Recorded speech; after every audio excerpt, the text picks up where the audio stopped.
Joining me now, Democratic Congressman from Illinois, Mike Quigley. He is a member of the Appropriations and Intelligence Committees. Congressman, it's always good to see you on the show. So here's the question. Ukrainian President Zelensky tells Meet the Press this morning he won't agree to any deal that is negotiated without them. So where are the benefits to a two-track approach? Could it be a starting point? Or will it have to then start over with Ukraine addressing what's best for Ukraine to end this war? Only in the bizarro world of Trump foreign policy is the aggrieved party left out at the beginning of these discussions. Obviously, Putin invaded Ukraine, committed extraordinary war crimes, and if they're not extraordinarily endangered right now, most of Eastern Europe is as well, because no one in my travels to Ukraine during the war 4 times and 5 times to Poland has any one of those leaders expressed the realization that Putin's aims go well beyond Ukraine. So are we talking about territorial integrity? Are we talking about security guarantees? Who builds Ukraine? Who brings back the thousands of children who have been stolen by Putin? But you begin by talking to Putin, leaving Ukraine and all of Europe out of it. It's an extraordinarily foolish foreign policy decision, clearly telling Putin he's got the advantage. Well, to that end, Europeans are going to hold an emergency summit in Paris tomorrow over concerns the Trump administration may exclude them from peace talks. And we heard the National Security Advisor, Mike Waltz, earlier deny Europeans haven't been involved. But after seeing how Defense Secretary Hegseth and Vice President Vance projected their values on the world stage in Munich this weekend, are European concerns legitimate? I mean, what is the risk of negotiating without European allies? Look, we woke up this morning to a new world order. That world order that we helped create after the Second World War, and for all the reasons we fought the Second World War, that liberal democratic world order is at great risk right now. And the United States is standing firmly on the sidelines, beginning with dismantling USAID, our absolute best soft power. We're telling the rest of the world, you're on your own. And if we think we're safer, we're extraordinarily naive or at least fooling ourselves. So it's a different world right now. I'd like to think that there will be some pressures from our country, from Congress, to push back on this, because I know my Republican colleagues know better. Will any of them stand up? We'll wait and see. So here in the U.S., as the president tests the boundaries of his executive powers, take a look at this post on social media yesterday. Again, he who saves his country does not violate the law. I've asked this question of a couple of guests so far.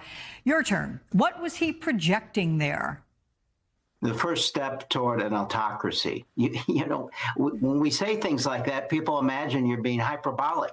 But he's basically dismissing the Constitution and daring anyone to challenge him toward that end. He's already attacked Article 1, trying to make Congress almost totally unimportant. The fact of the matter is, you can say, I'm going to save the country, but there's nothing he can point to. There's no emergency powers that are really in play here. So this is just him saying, because I think I'm going to save this world, to save this country, I can do whatever I want. If you give him that, you give him everything. And I would tell my Republican colleagues, well, you might as well just stay at home. Well, let me ask you about that sense of unimportance, because you're on the House Appropriations Committee that oversees distribution of government funding. And as Elon Musk's Department of Government Efficiency gets into government agencies and slashes spending to shrink the government, has appropriations been stripped of its authority? And if so, how can Congress fight back? Are Republicans on appropriations talking about this at all? Look, the first wave of this comes with the courts, and many of them have done what we hope that they would do. The real challenge will be, what will we do? And what will the president do? What will the country do if he decides to ignore the courts? We haven't really gotten to the votes yet, because we haven't gotten to the appropriation votes on this year's budget or looking at next year's. So it's going to be very telling in the coming weeks. As you know, the split in the House is very, very close. It is hard to imagine the Republicans can pass spending bills without Democratic help. So if anyone wants to look at the optimistic side, if they need our help, we are going to hold, we're going to hold them to their obligations in this vein. But again, if they're disciplined and they want to go along with the president moving toward complete control, they're going to be able to do that. Let me ask you a last question about the thousands of probationary government workers being laid off. More to come. A federal judge allowing Trump's government buyout plan to go forward. That means 75,000 federal workers accepted the offer and will leave the workforce. Is this an example of Trump keeping promises to Americans who voted for him? You know, I was just at Jesse Brown Hospital for Veterans. I don't think anyone thought that was part of the deal, that veterans would get less care, critical work that's going there. I think this was some vague promise, but people didn't understand necessarily what's at stake. You know, you lay off IRS workers, we're going into tax season. Good luck having someone actually answer the phone if you have a critical question. And I don't even think about this when you're biting into a boar's head sandwich, right? Because there's not going to be enough food inspectors. These are people who are dedicated workers that keep us safe.